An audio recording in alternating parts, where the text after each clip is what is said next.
My name is Andy Brown. I'm the Travis County Judge. I want to thank you, Chair Perry and Chair King, this committee, and especially Senator Campbell for inviting me here today. I believe having an open and honest conversation about what occurred during the recent flooding events here in Kerr County and also my home of Travis County is going to lead to solutions that will help us keep our shared constituencies safe and better prepared for future events. Although what happened in Travis County on July 5th was deemed a once-in-a-200-year event, recent history's taught us that events like this are going to continue to happen, and we must continue to prepare to respond.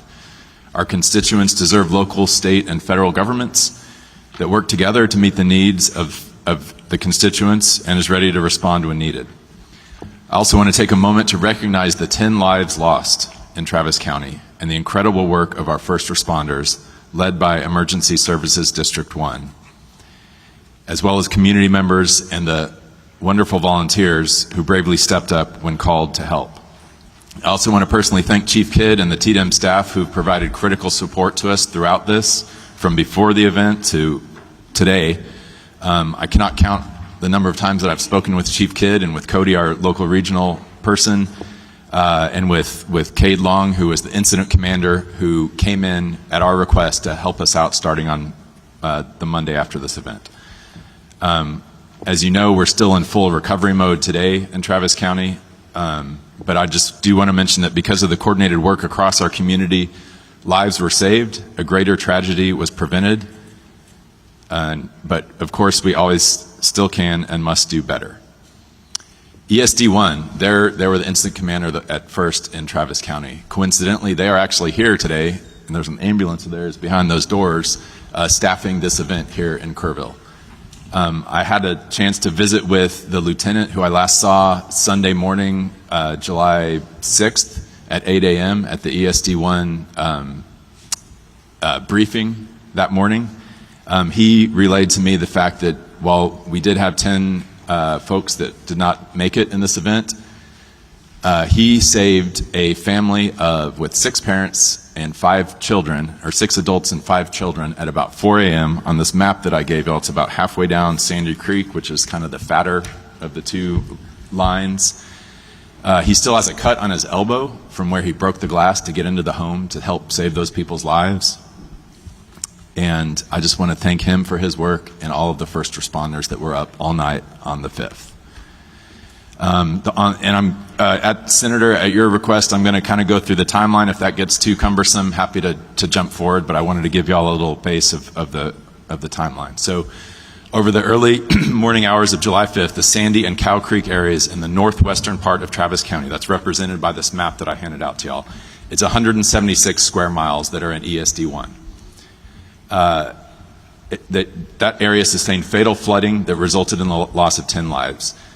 Neither of these areas had been identified in early warnings from the National Weather Service that folks should be on alert for a substantial flood risk that day. So at Friday, July 4th, 4:48 a.m., a Starflight. So we're lucky to have 3 Starflight helicopters in Travis County. We actually sent one to Kerr County because that's where the emergency was, obviously, at that time. When weather permitted, Starflight 2 responded to Hunt at the request of Texas Task Force 1 and was one of the first aircraft to make it into the area. The crew was the first to land at Camp Mystic and ensured that no one there was injured that needed transport at the time. They provided information to the Coast Guard and Texas Military Department Blackhawks that were tasked with evacuating campers. They performed hoist rescues of 2 adults needing medical attention from the river inn, where the water rushed through the first floor and the inn was now isolated because of high water. These 2 hoists were out of 5 total completed during the day 1 of that response.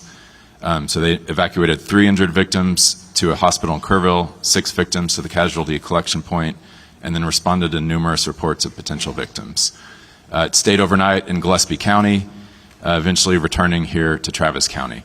At 11:53 on Friday, Starflight, our EOC staff, and I checked in about activities in Kerrville. We looked at forecasts for Travis County. Nothing seemed significant for the Sandy Creek area. On 4:13 p.m. on Friday, no issues for the county, no flooding expected. Light rain this evening and overnight was the forecast. 9:34 p.m. on Friday, the Starflight aircraft and crew returned to Austin from Hunt and we had an extra aircraft on hand at the Blanco base overnight just in case. 9:43 p.m. TDEM reached out to me personally and asked if we had any needs relating to the water in the Colorado around Marble Falls. There were chances of opening some floodgates. Neither the TDEM folks that reached out or myself anticipated major flooding, and of course nothing was being forecast about the Sandy Creek area. At 10:43 p.m., this was kind of the first time we started getting some sign of things happening. Travis County Office of Emergency Management Duty Officer Blake Clamfer began tracking severe flood weather to the west, but anticipated still no impacts to Travis County. At that time, we expected no impact here outside of some much-needed rainfall. 10:52 p.m., the National Weather Service issues a flash flood warning, kind of the second level of warnings that y'all have heard about today, for areas south of Big Sandy Creek, neighborhoods of Pecan Hollow, south of Pecan Hollow, south of Windy Valley, south of the places that you're hearing about today. The polygon drawn for the 10:52 p.m. warning that the iPod system sent out was focused south and west of these neighborhoods, primarily around Lake Travis, indicating the initial underestimation of the event's scope. The National Weather Service warning was effective until 1:15 a.m. 11:55 p.m., our Office of Emergency Management Duty Officer Blake contacted a sheriff's deputy to check on reports of flash flooding or high water in the area of Big Sandy and Cow Creek. The sheriff's deputy advises that no 911 calls had come in about flooding, but we asked him to go check Cow Creek anyhow at FM 1431. 12:08 a.m., the deputy finds water over the roadway and a car washed off the road. Reports this to the EOC. Cow Creek near 1431 LCR rain gauges at that time at 12:08 showed 7 inches over the past 2 hours and rain slowing down slightly. Nevertheless, Blake requested that the National Weather Service upgrade their warning to a flash flood emergency. So that happened at 12:08 a.m. And this, again, the iPod system alerts all cell phones that are in the area, whether or not you've signed up for those alerts. 12:23 a.m. The situation escalates rapidly as the first water rescue call is received by 911, with Emergency Services District ESD1, who's here today, dispatched to the 24408 block of FM 1431 Road. This marks the beginning of a series of emergency calls. 12:36 a.m. Emergency Management Coordinator is notified by the duty officer Blake of flash flooding in northwest Travis County.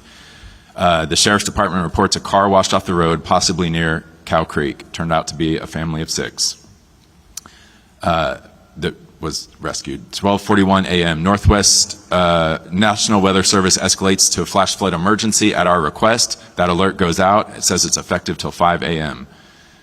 This alert's polygon does include Big Sandy, Windy Valley, Juniper Trail neighborhoods, the areas that we're talking about here today. 1:03 a.m. The National Weather Service issues a second flash flood warning effective till 3 a.m. Notably, it ticked back to a warning. I'm not sure why that happened, but that's what went out. It covered the Big Sandy, Windy Valley, Juniper Trail areas. 1:07 a.m. we had a sheriff's deputy that was washed off the road. So he, on his the camera that you can see as he was driving, he was coming down Nameless Road. You can see the double yellow lines as he's approaching what is a low water area. It's not even a crossing over a creek. It's a low water area at that time. He was going 25 miles an hour. Then you see the water over. He was fine. He got out just fine, but his car was destroyed and washed away. We lost a second vehicle as well a little bit later. 1 a.m., Big Sandy Creek rose from 6 feet at 1 a.m. to 21 feet by 4 a.m. 1:30 a.m. Our ESD liaison. So we have a person who is hired by all the emergency services districts in Travis County. We've got several of them. That's the fire and emergency service outside of the city limits of Austin. They've hired someone named Gus, who is their liaison to the EOC. So he started at 1:30 a.m. In addition to the computer-aided dispatch that was calling and dispatching ESDs and Austin Fire from across the county out to Sandy Creek, he picked up the phone and started calling to make sure that all the chiefs were aware of what was going on and get them to send their folks out there. By 3:30 a.m., all ESD chiefs were aware and had been sending assets The command post was in Lago Vista at ESD 1 at an administration building next to their ISD. That was the first incident command post that we had. And that remained the incident command post until TDM, at my request, took over. I'll get to that in a minute, but we requested their help on Monday, and they took over. 1:58 a.m. to 6:50 a.m. We had 36 water rescue calls to 911 dispatch, with ESD responding to addresses across Nameless Road, Cottonwood Drive, Long Hollow Loop, Windy Valley Road, Yopon Trail, Big Sandy Drive, Sandy Meadow Circle, and other locations in the impacted area. The rapid succession of calls underscores the severity of the flooding, with homes and roads being inundated. 2 a.m., Starflight efforts. Starflight aircraft attempted to respond to the initial request for help along the Big Sandy Creek and Nameless Road starting at 2 a.m. Despite multiple efforts, the crew was unable to get to that area due to the lack of visibility and the torrential rain. So our 3 Starflight helicopters, which are some of the best in the world, were unable to fly in that torrential rain that night. They hopscotched around a little bit, but they could not get there.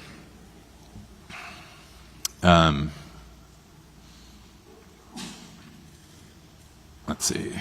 All right, so Starflight leadership responded to staff in the Travis County Joint Operations Center at 3 a.m. Yes, sir. You can just kind of... Yes, sir. I know we got Okay. minute increments and they're important. So effectively, you were in control of it till Monday morning when Yes, sir. TDM took over. You contacted TDM. Yes, sir. Prior to that, you had sheriffs dispatched. You had helicopters trying to get in.